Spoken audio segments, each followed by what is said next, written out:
जय जगन्नाथ जय Shriram welcome to heart of education YouTube channel. So बर्तमान आज आम डिस्कसन करवा टॉप 10 एमसीक्यू जो पिला माने आमर इंटीग्रेटेड बीईडी प्रिपरेशन होउछंती बा एनसीईटी फॉर्म अप्लाई करछंती सेमानक आम डिस्कसन करवा टॉप 10 बायोलॉजी एमसीक्यू क्वेश्चंस। चलते प्रथम क्वेश्चन डिस्कसन करा। The opening of the vagina is often covered partially. Vagina रो ओपनिंगटा पार्शियली कहा द्वारा कवर होगी थाए? Mons pubis, labia majora, labia minora, hymen. And yes the correct answer will be hymen. Next question तुमको ये मुझे पचारि कौ हार्मोन पीक लेवल को गले ओव्यूलेशन कराए? ऑप्शन 1 तुम पाखे ल्यूटिनाइजिंग हार्मोन, ऑप्शन बी रहिबो ग्रोथ हार्मोन, ऑप्शन सी रहिबो प्रोलैक्टिन हार्मोन, ऑप्शन डी रहिबो ऑक्सीटोसिन। कौन हम आंसर? येस समस्त आंसर दियो। येस आंसर हम ल्यूटिनाइजिंग हार्मोन। तुम ये होमवर्क रहा कौ हार्मोन जनरली लेडिक सेल को ऊपर ऐड करे आ लेडिक सेल ऊपर ऐड करके एंड्रोजेन सिक्रेशन करे मेल केस रे। एटा निहात रूप तुम कमेंट रे जनइबो कौ हार्मोन। ऑप्शन मु दउची एलएच, एफएसएच, प्रोलैक्टिन किए लेडिक सेल ऊपर ऐड करके एंड्रोजेन सिक्रेट करे। नेक्स्ट क्वेश्चन जीवा। Question number 2 the release of sperm from the seminiferous tubule is known as. Sperm रो release from the seminiferous tubule को कौन कहा जाए? इंटरेस्टिंग क्वेश्चन रहिबो। आंसर कौन हम? इजाकुलेशन ना स्पर्मिएशन ना कपुलेशन ना none of the above? Yes release of sperm from the seminiferous tubule is spermiation. The correct answer will be C here. Then ये तुमको मु नेक्स्ट क्वेश्चन तुम मानक ये समस्त को पचारि ऑक्सीटोसिन एंड प्रोलैक्टिन आंक भितर किए हूँ मिल्क प्रोडक्शन करे हेल्प करे, किए मिल्क इजाकुलेशन करे हेल्प करे? यस जहाँ भी भावुँ आंसर ठीक अच्छी। प्रोलैक्टिन मिल्क प्रोडक्शन करे हेल्प करे एंड ऑक्सीटोसिन मिल्क को इजाकुलेशन करे हेल्प करे, मिल्क को इजाकुलेशन करे हेल्प करे। बुझीपारे यार answer spermiation. Okay next question आम जा क्वेश्चन नंबर 3 पाखक।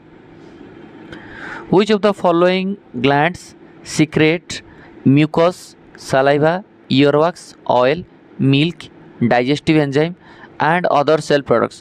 आंक भितर किए दैट इज सलाइवा सिक्रेशन करे, earwax सिक्रेशन करे, ऑयल, मिल्क, डाइजेस्टिव एंजाइम। आम समझ जाने एंडोक्राइन ग्लैंड जिते सब एंडोक्राइन ग्लैंड रहिले एमान सब रिलीज करती हार्मोन आ जिते सब एक्जोक्राइन ग्लैंड रहिले सब रिलीज करती आमर एंजाइम। तो ये देछि earwax देछि, डाइजेस्टिव एंजाइम देछि। तार आंसर कौन हम? Exocrine gland. Answer option A जो मानकर अच्छी ठीक अच्छे। आंक भितर तुमको नेक्स्ट क्वेश्चन पचारि थायराइड ग्लैंड रु रिलीज होता हार्मोन थायरक्सिन। जदि थायरक्सिन रो क्वांटिटी कम रहिला ताले डिजीज कौन हम? गॉइटर हम ना ग्रेव्स डिजीज हम? जदि थायराइड ग्लैंड रु थायरक्सिन कम सिक्रेशन है ताको कौन कहवा? गॉइटर कहवा ना ग्रेव्स डिजीज कहवा? आंसर समस्त ठीक अच्छे गॉइटर कहवा बाड़ा को गलगंड कहली कहवा। बुझीगला?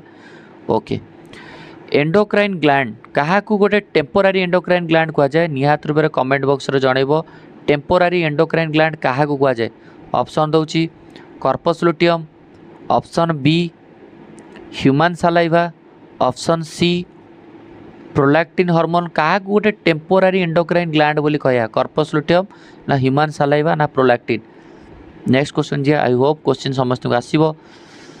नेक्स्ट क्वेश्चन जी व्हिच ग्लैंड सिक्रेट थायरक्सिन। को ग्लैंड थायरक्सिन सिक्रेट करे? थायरक्सिन सिक्रेशन करे पई को ग्लैंड रिस्पांसिबल? आंसर कौन हम? पैराथायरॉइड ना एड्रेनाल ना थायरॉइड ना पिट्यूटरी? ये समस्त आंसर ठीक अच्छे thyroid gland will be the correct answer here. Next question पचारि मास्टर ग्लैंड क्या कह जाए? मास्टर ग्लैंड क्या कह जाए? निहात रूप से चार्टा भितर क्या मास्टर ग्लैंड कह जाए? पिट्यूटरी ग्लैंड को मास्टर ग्लैंड कह जाए। ऑक्सीटोसिन भासोप्रेसिन को पिट्यूटरी रिलीज हुए? एंटीरियर पिट्यूटरी ना posterior pituitary? Oxytocin vasopressin anterior pituitary ना पोस्टीरियर पिट्यूटरी रिलीज हुए? निहात रूप से कमेंट रे जनइबो। नेक्स्ट क्वेश्चन जीवा placenta also act as dash tissue. Placenta गोटे क्या भाया काम करे? इंपोर्टेंट क्वेश्चन रहा प्लासेंटा क्या भाई काम करे? Also act as dash tissue endocrine tissue, paracrine tissue, exocrine tissue, mepacrine tissue. आम मैंने समस्त जाने प्लासेंटा गोटे एंडोक्राइन ग्लैंड भाया काम करे। कहीं आंसर ए हम कहीं प्लासेंटा जनरली विभिन्न प्रकार हार्मोन रिलीज करे, HCG, HPL, इस्ट्रोजेन प्रोजेस्टेरोन बुझीगला जेहेतु placenta different types hormone release करछि HCG HPL oestrogen progesterone so we can say that placenta is a endocrine gland बा गोटे एंडोक्राइन ग्लैंड भाया काम करि परिबो। नेक्स्ट मु तुमको क्वेश्चन ये पचारि यूटेरस केतेटा लेयर थाए 1 लेयर 2 लेयर 3 लेयर आंसर कौन हम 3 लेयर। यूटेरस तीनटा लेयर भितर कौ लेयरटा हूँ ऑक्सीटोसिन उपरे ऑक्सीटोसिन ऐड कला परे से लेयर रो विगरस कंट्राक्शन हुए चाइल्ड बर्थ हुए ऑप्शन दौर कौ लेयर रो विगरस कंट्राक्शन है कि चाइल्ड बर्थ हुए that is endometrium myometrium perimetrium answer समस्ते कमेंट बॉक्स रे जणेबे आंसर हम मायोमेट्रियम। नेक्स्ट क्वेश्चन जीवा in human embryonic development which layer develops between ectoderm and endoderm ectoderm and endoderm भितर जो एम्ब्रियोनिक डेवलपमेंट चले एक्टोडर्म एंडोडर्म भितर कौ लेयर थाए समस्ते आंसर जानी आंसर हम मेजोडर्म बुझीपारे। एठी मु क्वेश्चन तुम पचारि हार्ट गोटे एक्टोडर्माल ओरिजिन ना मेजोडर्माल ओरिजिन ना एंडोडर्माल ओरिजिन समस्ते कमेंट बॉक्स रे जणेबो हार्टटा गोटे को ओरिजिन एक्टोडर्माल ना मेजोडर्माल ना एंडोडर्माल। नेक्स्ट क्वेश्चन जीवा in human inner cell mass embryo contain certain cell called as dash सबो पिला क्वेश्चन रहिबो ह्यूमन रो यूटेरस रे जेतबेले ब्लास्टोसिस्ट अटैच हुए ब्लास्टोसिस्ट रो आउटर सेल को आमे कहउतले ट्रोपोब्लास्ट इनर सेल मास जो काम रहिला inner cell mass contain dash को टाइप रो cell inner cell mass contain करे जहाँ फल ता पाखरे पोटेंशियल अछि to give rise all tissue and organ root leaf stem seed आम मैंने समस्त जाने स्टेम सेल थाए stem cell has the capacity to give rise different type of new organs and new tissue so answer will be stem cell बुझी पारे okay. Question मु तुम पचारि ब्लास्टोसिस्टा को लेयर रे लगे यूटेरस रे जाइकी एंडोमेट्रियम रे ना मायोमेट्रियम रे ना पेरीमेट्रियम रे निहात रूप कमेंट करी जणेबे कोउथिरे। Next question the process of deliver of the baby the process of deliver of the baby but the process of deliver of the foetus is known as कौन कह जाए जो प्रोसेस रे फिटस रो डेलीवर होबो ताको कौन कहिया gestation capacitation parturition ejaculation answer हम पार्चुरेशन। एट तुमको होमवर्क देवी निहात रूप से समस्त कहब गेस्टेशन कौन व्हाट इज गेस्टेशन गेस्टेशन कौन कमेंट रे जणैब निहात रूप से। नेक्स्ट क्वेश्चन एट तुम पचारि capacitation capacitation of sperm female reproductive tract भितर हुए ना फीमेल रिप्रोडक्टिव ट्रैक्ट बाहर हुए कैपेसिटेशन स्पर्म क्या भितर हुए समस्त आम कहवा फीमेल रिप्रोडक्टिव ट्रैक्ट भितर हुए। नेक्स्ट क्वेश्चन जीवा the process of formation of mature female gamete is known as जो प्रोसेस में मैच्योर फीमेल गैमेट प्रोडक्शन करे ताको कौन कह जाए गैमेटोजेनेसिस oogenesis स्पर्माटोजेनेसिस मॉर्फोजेनेसिस समस्त कमेंट बॉक्स आंसर दियो कौन हम येस आंसर हम oogenesis perfect oogenesis।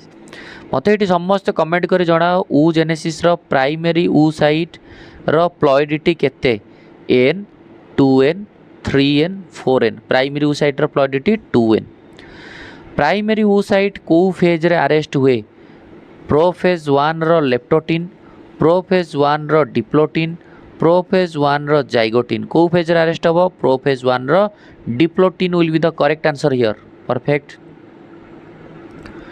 Which of the following sexually transmitted disease are completely curable if detected early को sexual transmitted disease टा completely curable if detected early आम समस्त जाने sexual transmitted disease भितर hepatitis B genital herpes and AIDS ए तीनटा को केबे भी क्यूरेबल नुहंती आपन को बाछिया पड़िबो कोटा को आपण अर्ली डिटेक्ट कले क्यूर करि परिबे।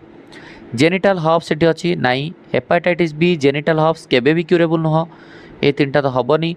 गनेरिया chlamydiasis genital warts chlamydia genital warts HIV भी क्यूरेबल नुह गनेरिया जेनिटल हॉप्स एटी जेनिटल हॉप्स अच्छी हेपाटाइटिस बी ताले आंसर हम कौन 3 will be the correct answer here जो मैंने 3 भाविच gonorrhoea chlamydiasis genital warts this is the correct answer. Next question जीवा what is the site of fertilisation in human beings केस रे कोठी फर्टिलाइजेशन हुए बा व्हिच साइट रे फर्टिलाइजेशन अकर्स आंसर कौन हम vaginal canal, cervix, ampullary region of the fallopian tube, uterus.